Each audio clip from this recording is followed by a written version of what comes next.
Rachel Holmes, and welcome to my new show. This is a special edition of my health show, and I'm going to be talking today to Jerry Bailey. Jerry is the owner of the Lakeside Holistic Health Centre, and this interview is just awesome. The information that Jerry shares here just shows you how much he is on the cutting edge. You're going to love it.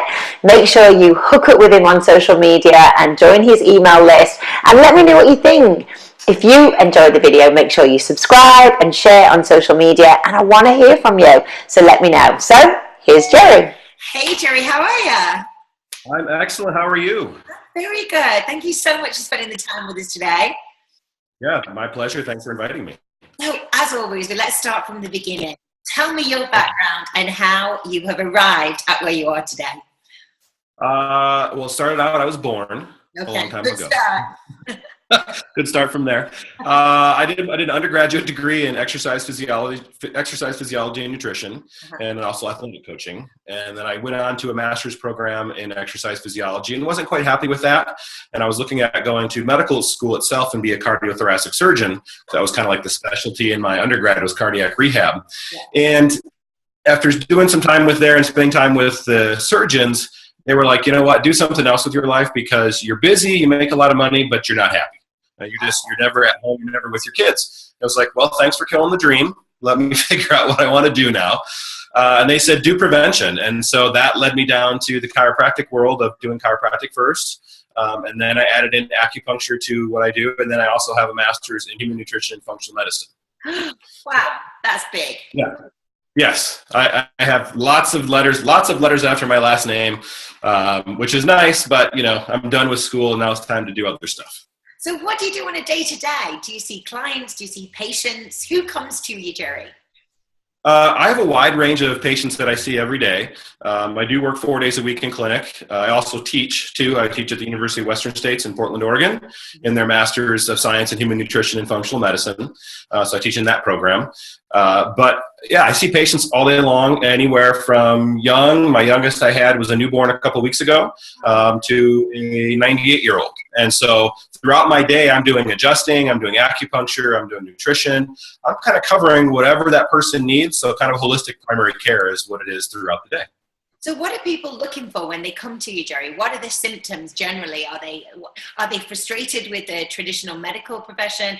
Are they hitting the head against a brick wall? Are they not being diagnosed correctly? Where are these people coming from?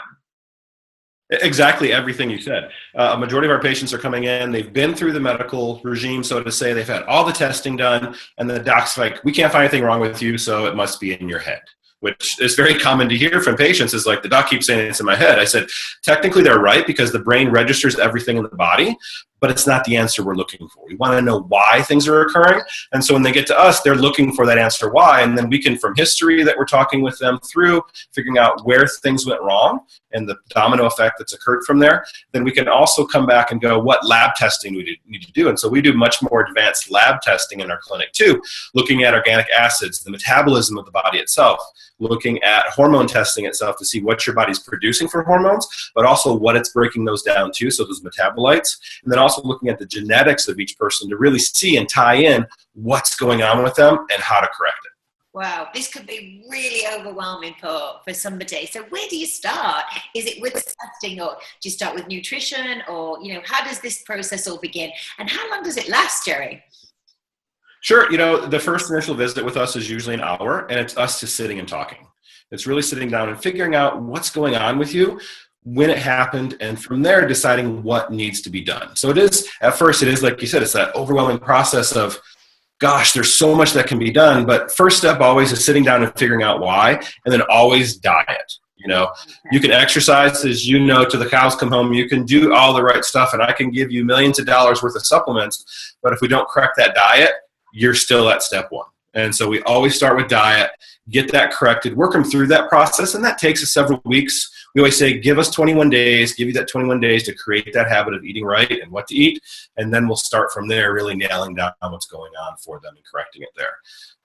Would that be kind of an elimination style diet? So, taking away wheat, grains, dairy, processed food, would it be that extreme, or would it be small baby steps?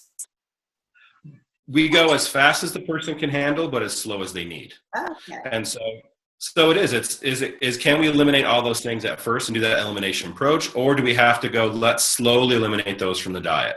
Really promote kind of that whole food based diet, almost a paleo Mediterranean style. So it brings in a lot more oils and things. So it's not strict paleo. And we do allow, as we get a person better through time, let's start adding some foods back in and see how they respond. So having a bit of grain here and there, having some dairy here and there, and seeing how their body really responds to that, so we know if that's really going to be an issue for them or it's not going to be an issue for them. Mm-hmm. And when would you fit in the hormonal testing? In the UK at the moment, hormones is the big buzzword. Everyone's talking about hormones, hormone imbalances. Is this, it seems to be, selling products, and, the marketing industry is kind of jumping on that word. It's very buzz at the moment. But it was very interesting that you did a talk you were telling me about last night, which was a hormonal talk for men, which is hearing very much about that. So tell us a little bit about that talk and that program. Well, the program itself that I did is called Hormone Hacking for Men. And it's different than women. Women are much more complicated than men, just to be honest, with your hormone balances. There's much more involved. I can speak from personal experience myself. I'm an Ironman triathlete. I've done Ironman. I've done half Ironman. I do CrossFit. So I do a lot of stuff. I've done salivary testing for hormones, and I've done urinary testing for hormones, and I've done blood work for hormones too. The best we found is the urine testing, and that really tells us not only your levels of your specific hormones, but also the metabolites of those. And that's key, so we can see how you're breaking things down and how we need to correct that situation.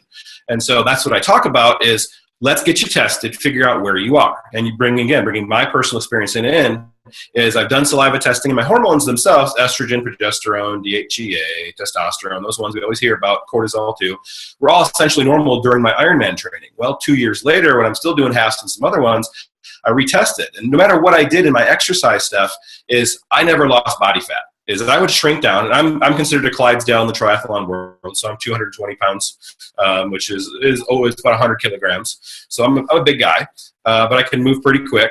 And so no matter what I did, is I would lose weight, but I wouldn't lose body fat. Yeah. And so it was really frustrating. And no matter how I dieted or do stuff, it's like something isn't working right with my system. And I kind of was like, you know what, this is me. I'm going to be stuck like this no matter what. I'm strong, I'm fit, I can do stuff, but I don't have the six pack. Yeah. So yeah, it was just frustrating for guys too. It's like, we have body image things, issues in and of ourselves, not only women, but guys have that too. Because what's out there, it's like you see all the guys with the six packs, that's what I want to look like.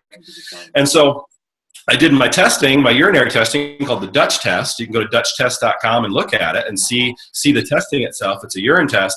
And that takes the hormones and their breakdown itself, their metabolites. And what discovered in myself and what really spurred me into more of the men's health one was I produce a ton of estrogen. Yeah. So my estrogen levels were elevated, and that explained why I did not lose body fat, because estrogen was fat protective. And we've done a bunch of these tests in the last 6 months on patients, and men and women. And in men, a lot of the men, same issue. We're seeing these super high estrogen levels in men, and they're not able to lose weight, and that's fat protective. You just see that fat mass keep adding on, and they get the bellies. They get the man boobs, the breasts, the man breasts there. They get all that development, and it just doesn't go away. And it's down to that hormone and foods and everything else that we're having. That's so interesting. So where would you start when you've got somebody that is estrogen dominant? Is it a case of changing the diet, changing the exercise intensity? Is it supplementation? Where would you start with that kind of diagnosis? Well, again, diet, we want to get foods in that are estrogen removing from the diet. So those dark green leafy vegetables, the cruciferous vegetables that can help pull things through the GI system and not let them be resorbed back in as they're being metabolized out. That's number one. And number two is supplementation. Is for myself, I had to take an estrogen blocker. Yeah. And so I'm using a natural one. Chirocin is one. There's several other ones that are out there that work really well to block estrogen without a pharmaceutical effect there. I didn't need to boost my testosterone levels. They were actually fine and actually elevated. But in the past, if I've taken DHEA, DHEA is a common one that people will take, will be given. And in me, when I've taken it, my estrogen got higher and I got much more grumpier and aggressive. Really? Yeah. And so every time I had taken it, it was like, and my wife even noticed too, and she's a naturopathic physician. She was like, every time you take that, I can tell, because for weeks afterwards, you're a little more aggressive, a little more grumpy and stuff. And it was because I would metabolize it to the estrogen versus the testosterone. And so we discovered that through the testing that it was the estrogen. So I not taking DHEA. So I'm taking estrogen blockers is what I'm taking there. And then just some other foods, some cruciferous, the diindolylmethane DIM. Those type supplements will help block estrogen production too. So I'm using those ones to block that estrogen from getting resorbed in the system, but also production of it too. Since then, I've dropped about 5% body fat. Whoa, that's a big difference. Without changing anything else. Whoa. And how long would you stay on for the supplements? Would you stay on them for a real long period of time?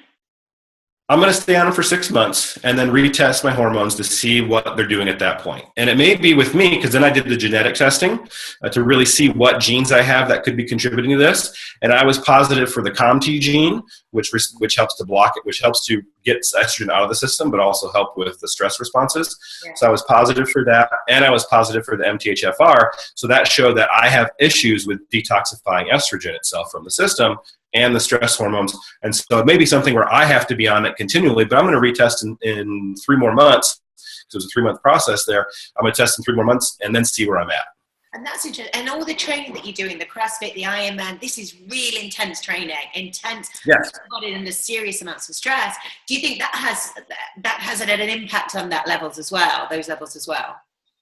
I think so too, but I've done things, my nutrition is spot on majority of the time. I allow cheats here and there because I just have to live. You have to live and enjoy a good chocolate or a good pie or something else there or a pint of Ben & Jerry's ice cream. You got to enjoy some things here and there. So my nutrition's spot on, but I do think to support the adrenals, to support that stress response in there. That was one thing the test also caught is my cortisol curve, which should be a nice kind of curve that peaks up in the morning and then comes down throughout the day. My curve was perfect. My metabolism of that was off the chart. So I was burning through a ton of cortisol. Even though my adrenals could handle it because I'm supporting them, is because of the volume of training that I'm doing, the amount of work that I'm doing, is I'm burning through a lot of cortisol. And so I'm doing... That is it. I mean, probably a lot of people watching this video will be fitness professionals, personal trainers, and really a lot of fitness professionals who I know who are teaching lots of classes, putting the body under a lot of stress, have serious amount of cortisol, very high levels, adrenals very fatigued. What would you suggest for those kind of people? Would you suggest a good intervention would be testing and then supplementation from there? Yeah, testing's number one to really see what your body's doing. We can guess based on some, there's different questionnaires out there. Alan Christensen stuff, there's some good questionnaires there that you can do that can help guide you a certain way. But testing is always number one to do there, because then we can know exactly what you're doing and we don't have to guess and make it worse or not make, we can really see what's going on and correct it. And that would be saliva test or urine test or combination. Yeah, those two are really good to do. A lot of medical physicians will poo-poo the saliva testing, but it's really a stable way to test the hormones because it's easy to transport. Whereas, blood has to have so much associated with it and transporting and preserving it. Saliva doesn't. It's good for up to a week or two in the tubes before you get it tested. And within the sports world itself, if you actually look at the literature, and that comes from my training for my master's that I did and the articles I've written, but also with the teaching I do, is salivary testing is great, and it's been mostly done in the sports world because it's the easiest to do. And it shows the best response for cortisol and the cortisol metabolites. Urine is really excellent also. It's more convenient than saliva testing for people because it's kind of hard to be sitting around all day and spitting into a tube to fill it up to test, whereas everybody pees every day. You just pee on the strip, let it dry, and then you can send them in, and that gives us really good positive results. And that one's a little more broad-based, more economical, because it covers not only those base hormones, but also their metabolites. That's awesome. So, you are absolutely at the forefront of all this exciting kind of intervention and moving forward. Where do you see things going in the testing field, and where are you going with your practice personally? Really, it's that individualization that we see going, and it's the looking at each person and then doing the testing to see who they are, how they are uniquely chemically, and then building their nutrition plans and their supplement plans and their workout plans from there. And that's what's nice about doing that, running a urine organics test, running a Dutch test, which is the hormone test, running here in the US, I think it's in the UK there too, 23andMe. It's a genetic test that's based on saliva to test a lot of your specific genes that look at metabolism, methylation and estrogen metabolism, different things like that. But it also looks at what you genetically are designed to do. And it was interesting on my test that other recent, like spurs all these things in me. We always do stuff on ourselves first before we do it with patients, so we can really see, is this going to be beneficial for them or not? Yeah. In my 23andMe test, it discovered not only the COMT and the MTHFR issue, but it actually caught that I'm not built for speed or power, which if you look at me, I'm 6 foot tall, I'm 220 pounds. I can throw weight around. I can deadlift 450 pounds. I can squat 400 pounds, bench press 350. I can go run a half marathon, do an Ironman after some training. I'm built more for the endurance than I'm in. My genes are built more for endurance than power or speed, which if you look at me, you would say you're not an endurance body by any means. How interesting. How interesting. So for the testing that you've mentioned, are people from the UK able to do that and access your clinic online? Or is it something that we'd have to do here in the UK?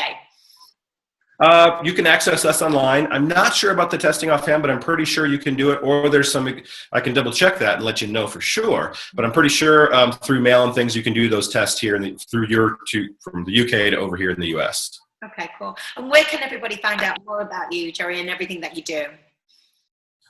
You can go to my website, lakesideholistichealth.com.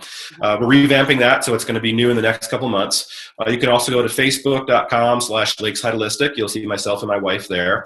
We have a couple things there. You can opt into our email, our monthly newsletter that we do through there.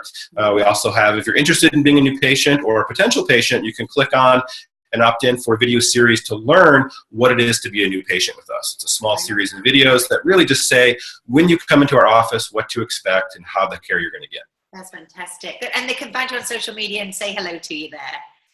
Yes, exactly. You can always say hello on social media. Okay, and you've got a book coming out very soon?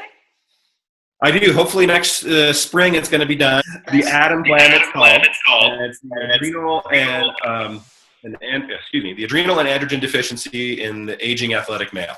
And so it really looks at men over 35. We start seeing that andropause starting with them, and we see athletic performance start to decrease significantly with the same training and nutrition. And so then we can look at testing and see what's going on and then start to build them back up again. The biggest competitive group in triathlon and most sports is that 35 to 50 age group. Yeah. And there's a lot of psychology behind that, some interesting stuff, and that's going to be in the book too, along with how to better train, how to better recover and optimize recovery time.